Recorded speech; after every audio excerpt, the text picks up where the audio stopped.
What happens when a beloved actor's patience finally snaps on live television? You won't believe what unfolds when Terry Crews sits down with Jimmy Kimmel for what was supposed to be a routine promotional interview. The explosive confrontation that erupted last night has sent shockwaves through Hollywood and left viewers questioning everything they thought they knew about late-night television. Before we get into this incredible story, make sure you hit that subscribe button and drop a comment below, because you're not going to believe what unfolds when these two clash in the most dramatic talk show moment of the year. The tension was palpable from the moment Terry Crews walked onto the Jimmy Kimmel live stage. What started as typical late-night banter quickly devolved into something far more sinister, exposing a side of Jimmy Kimmel that viewers rarely see. The cameras captured every uncomfortable moment as the host's mask began to slip, revealing the calculated manipulation that would ultimately push one of Hollywood's most respected figures to his breaking point. The evening began innocuously enough. Terry Crews, promoting his latest project, settled into the guest chair with his characteristic warm smile. The audience erupted in their usual applause, but something felt different.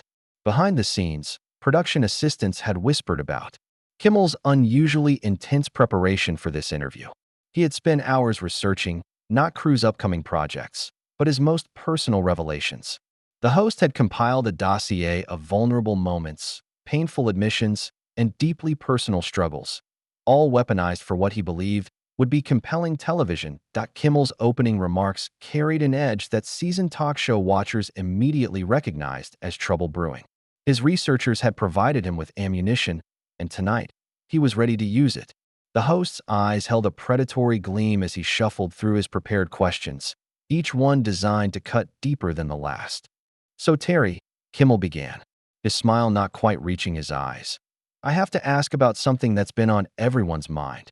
Your whole tough guy image versus some of the more vulnerable moments you've shared publicly. Don't you think there's a bit of contradiction there?" The question hung in the air like a loaded weapon. Crews' expression shifted almost imperceptibly, but the cameras caught it. His jaw tightened slightly as he processed what was clearly not the direction he'd expected the interview to take. "I'm not sure I follow, Jimmy," Crews responded, his voice steady but with a new wariness. "Could you be more specific about what you mean by contradiction?" Kimmel leaned back in his chair, that trademark smirk playing at the corners of his mouth. The audience sensed something was brewing, their laughter becoming more nervous, more uncertain. This wasn't the playful ribbing they were accustomed to seeing. "Well, you've built this career on being this intimidating presence, right? The strong man, the protector. But then you come forward talking about addiction, about being vulnerable, about crying. Some people might say that's just playing both sides for maximum appeal." The words landed like physical blows. Crews sat forward slightly, his massive frame suddenly seeming coiled with tension.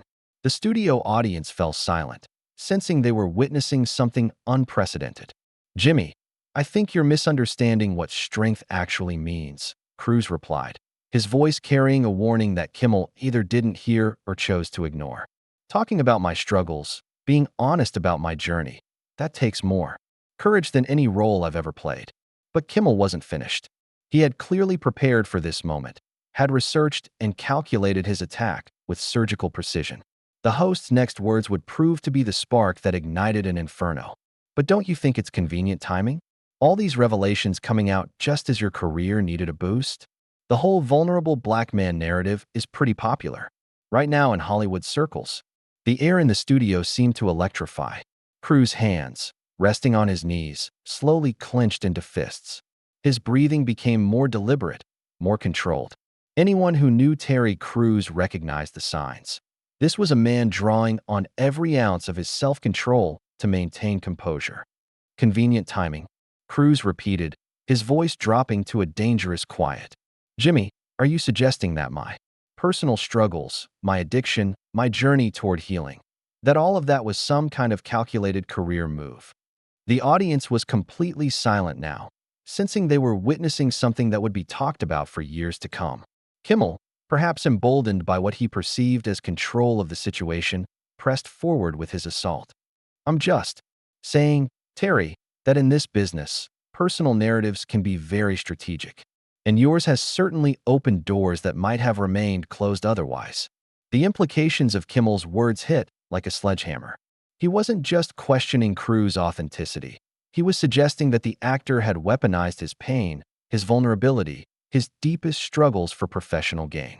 It was a line that should never have been crossed, a boundary that Kimmel had obliterated with casual cruelty. The studio audience began to shift uncomfortably in their seats. Some could be seen exchanging worried glances, while others pulled out their phones to capture what was clearly becoming an unprecedented moment in television history. The atmosphere had transformed from entertainment to something approaching a public execution. Cruz stood up slowly, his 6'3" frame towering over the seated host. The movement was deliberate, controlled, but carried an unmistakable message. The cameras zoomed in, capturing every nuance of his expression, the hurt, the anger, the disbelief that a fellow professional would stoop to such tactics for the sake of entertainment. In the control room, producers were frantically debating whether to cut to commercial. Phone calls were being made to network executives, but no one seemed willing to make the decision to stop what was unfolding. They all recognized they were witnessing television history, even if it wasn't the kind they had intended to create. "Jimmy," Cruz said, his voice now carrying the full weight of his barely controlled fury, "I need you to understand something very clearly. What you just said isn't just wrong, it's dangerous. You're sitting there, in your comfortable chair, suggesting that a man sharing his trauma is somehow manipulative." The studio felt like a powder keg ready to explode. Kimmel's production team could be seen in the background, frantically gesturing, clearly aware that their host had ventured into territory that could have serious consequences. Legal representatives were being contacted, crisis management teams were being assembled, and social media managers were preparing for the inevitable backlash. But Kimmel, perhaps drunk on the adrenaline of the moment, made the fatal decision to double down. The host's ego had taken control. Years of carefully crafted late-night banter had given him a false sense of invincibility, a belief that he could push any boundary and emerge unscathed through the power of his charm and wit. Tonight, that delusion would be shattered completely. "I'm just asking the questions that viewers are thinking, Terry. That's what good hosts do. We don't just serve up softballs." The condescension in his voice was unmistakable. Cruz took a step closer to the desk, his presence now completely dominating the set. The audience could feel the electricity in the air, the sense that they were witnessing something that would change everything. "Questions that viewers are thinking?" Cruz's voice rose slightly, the first crack in his composure. "Or questions that you think will make good television, regardless of who they hurt?" "Look, Terry," Kimmel said, his voice dripping with false sympathy, "I get it. The whole crying on camera thing, the addiction confessions, it humanizes you. Makes you more relatable to audiences who might otherwise see you as just another intimidating black guy. It's actually pretty clever marketing." The words hung in the air like poison gas. The audience collectively gasped, finally understanding that they weren't witnessing playful banter, but something far more sinister. Several audience members could be heard audibly gasping, while others began whispering urgently to their companions. The energy in the room had shifted completely. What had begun as entertainment had become a public dissection of human dignity. Security personnel, stationed throughout the studio, tensed visibly. They had been briefed on standard protocols for unruly guests, but this was uncharted territory. Terry Crews wasn't being unruly. He was being systematically attacked by the host himself. Their training hadn't prepared them for a scenario where the aggressor was the person they were supposed to protect. The Crew's face went through a series of expressions: shock, hurt, and then a cold, calculating anger that made the temperature in the room seem to drop 10 degrees. His years of military training, his experience in high-pressure situations, all of it was converging into a moment of crystalline clarity about exactly what was happening to him. "Did you just?" Cruz began, his voice barely above a whisper, but somehow more terrifying than if he had shouted. "Did you just reduce my pain, my struggle with addiction, my journey toward healing? Did you just call that marketing?" Kimmel, perhaps realizing he had gone too far, but unable to back down without losing face, attempted to deflect with his signature smirk. "Hey, I'm just calling it like I see it. This is Hollywood, Terry. Everything's a performance to some degree." The condescension was unbearable. Cruz took another step forward, now close enough to the desk that Kimmel had to crane his neck to look up at him. The power dynamic had shifted completely. The host was no longer in control of his own show. A performance. Crew's voice was rising now, years of suppressed frustration finally finding their outlet. Jimmy, do you have any idea what it cost me to talk about my addiction? Do you know what it's like to admit publicly that you're broken, that you need help? The raw emotion in his voice was palpable. This wasn't acting or performance. This was a man whose deepest wounds had been casually dismissed as calculation. The cameras captured every moment, every muscle tense in his jaw, every controlled breath as he fought to maintain his composure. Behind the cameras, crew members who had worked on hundreds of interviews stood frozen. Veterans of the entertainment industry, people who had seen celebrities at their worst and their best, were witnessing something unprecedented. Many would later describe it as watching a man's soul being attacked in real time, broadcast to millions of viewers who had tuned in expecting light comedy. The makeup artist who had prepared Cruz before the show was visibly crying in the wings. She had spent 30 minutes chatting with him about his family, his upcoming projects, his excitement about the interview. Now she watched in horror as the man she had come to know as genuinely kind and humble was being systematically dehumanized. For entertainment value, Kimmel, cornered and defensive, made the catastrophic decision to escalate further. Come on, Terry. You're telling me that none of this was strategic? That your team didn't calculate how this vulnerability narrative would play with focus groups? The accusation was so callous, so fundamentally misunderstanding of what Cruz had sacrificed to share his story, that something snapped. The actor's hands, which had been clenched at his sides, began to shake, not with fear, but with the effort of restraining himself. Strategic? Cruz repeated, his voice now carrying a dangerous edge. You think it was strategic when I had to tell my daughters that their father was addicted to pornography? You think it was calculated when I had to explain to my wife why I had betrayed our marriage? The personal details hit the audience like physical blows. This wasn't entertainment anymore. This was a man being forced to relive his most painful moments for the sadistic pleasure of a host who had clearly lost all sense of professional boundaries. But Kimmel wasn't finished. In what would later be recognized as one of the most tone-deaf moments in television history, he pressed on with his attack. I'm just saying, Terry, that in this climate, being the vulnerable black man who overcame addiction plays really well. It checks a lot of boxes for Hollywood executives looking for authenticity. The words were barely out of his mouth before Cruz exploded. Authenticity, he roared, his voice echoing through the studio. You want to talk about authenticity, Jimmy? Let's talk about a man sitting behind a desk, making jokes about other people's pain because he's too cowardly to face his own demons. The audience was dead silent now, some members visibly uncomfortable, others filming with their phones despite studio policies. This was television history being made, but not the kind anyone had anticipated. Ushers moved through the audience, trying to enforce the no-phone policy, but it was futile. The moment was too significant, too raw, too important to be contained by standard television protocols. Social media was already exploding. Clips were being uploaded in real time by audience members. Hashtags were trending, and the story was spreading across the internet faster than Kimmel's network could control.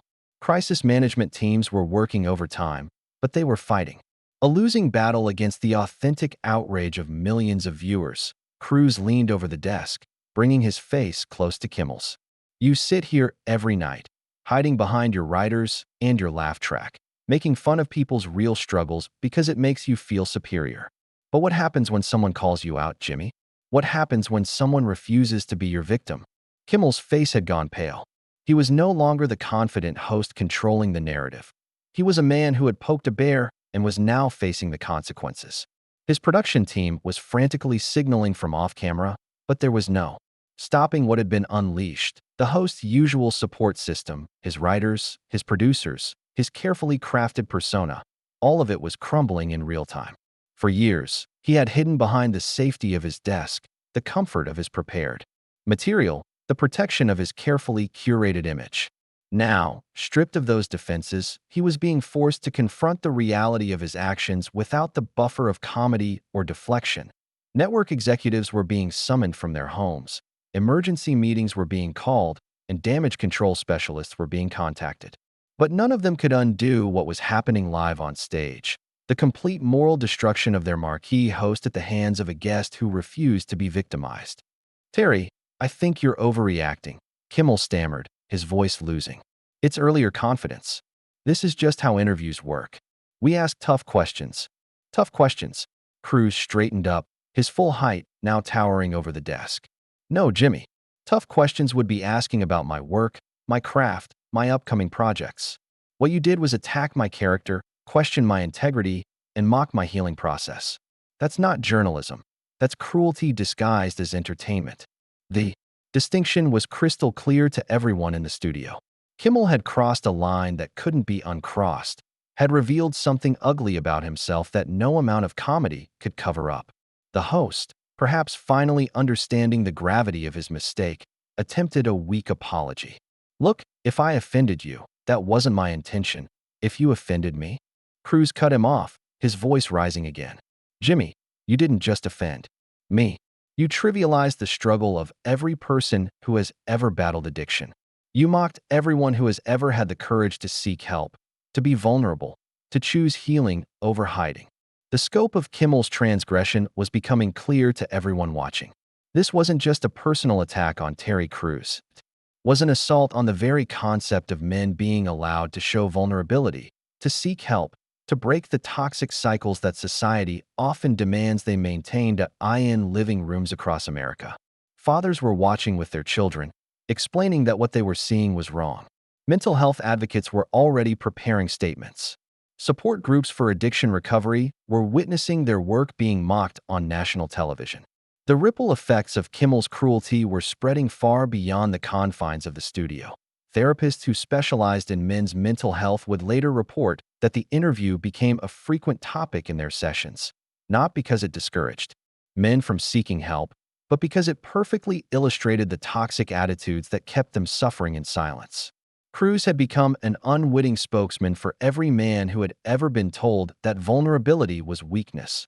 Kimmel, now clearly panicked as he watched his career potentially crumbling in real time, made one final, desperate attempt to regain control. But his next words would prove to be the final straw that would transform an already explosive situation into something that would be talked about for decades to come. Terry, calm down, Kimmel said, his voice taking on a patronizing tone that made everything worse.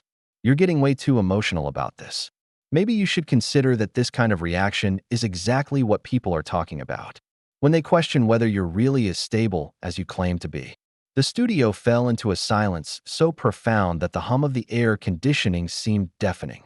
Kimmel had just suggested that Cruz's righteous anger at being attacked was proof of instability.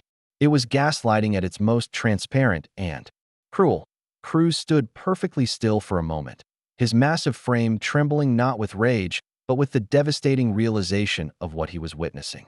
This wasn't just a bad interview or poor judgment. This was a systematic attempt to destroy his credibility by weaponizing his own vulnerability against him. The actor's mind raced through the implications.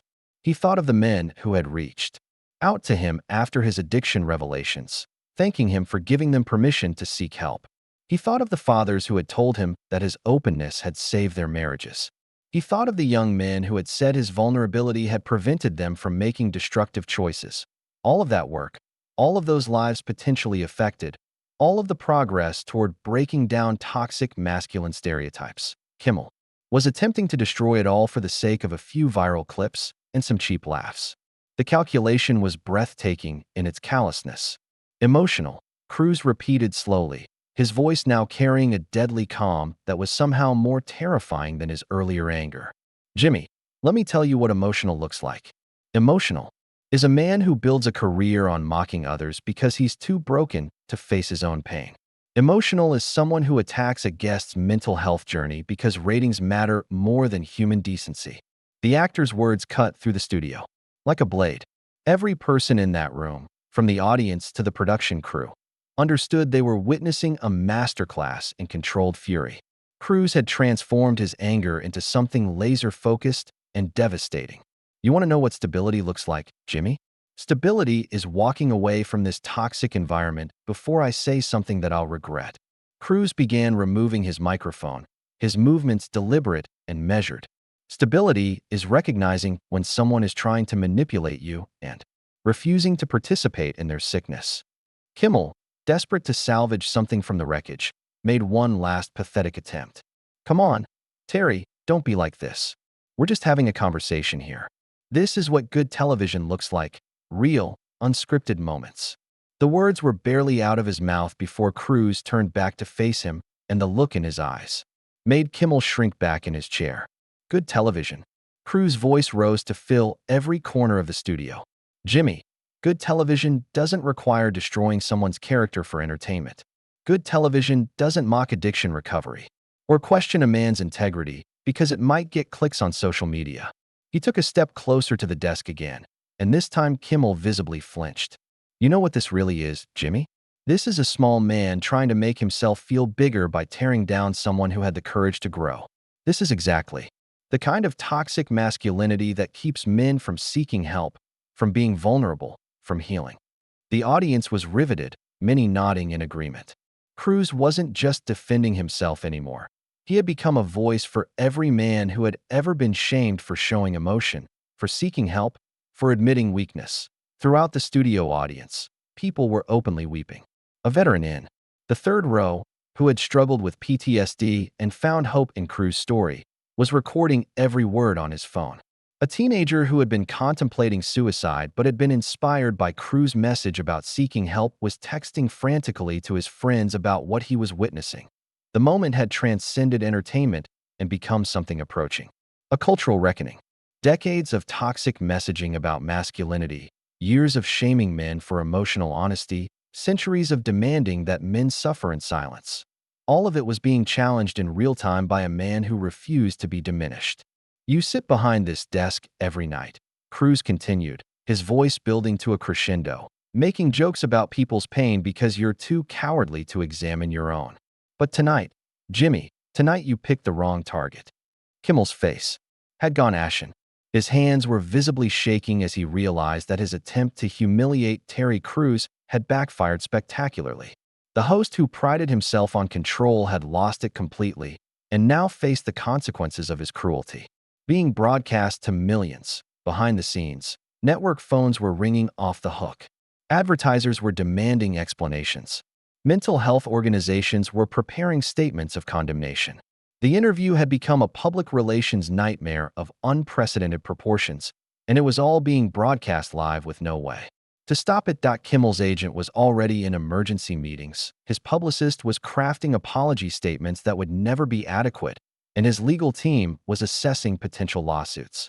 The empire he had built over decades of late-night television was crumbling in real time, destroyed by his own cruelty and hubris. I'm done here, Cruz announced, his voice carrying finality that echoed through the studio. I came here to promote my work, to have a professional conversation. Instead, I walked into an ambush designed to mock my healing journey and question my character. He began walking toward the edge of the stage, but then stopped and turned back one final time. The cameras captured every detail of his expression, the disappointment, the dignity, and the unmistakable strength of a man who refused to be diminished. To everyone watching at home who struggles with addiction, who battles mental health issues, who has ever been told that seeking help makes you weak, don't let anyone make you ashamed of your healing. Don't let small people with big platforms convince you that vulnerability is weakness. His words rang out like a rallying cry. In the audience, people were openly weeping, moved by the raw honesty and strength they were witnessing.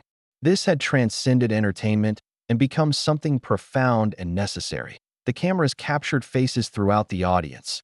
A mother thinking about her son who struggled with depression, a man remembering his own father who had died by suicide rather than seek help, a young woman whose brother had been shamed into silence about his addiction.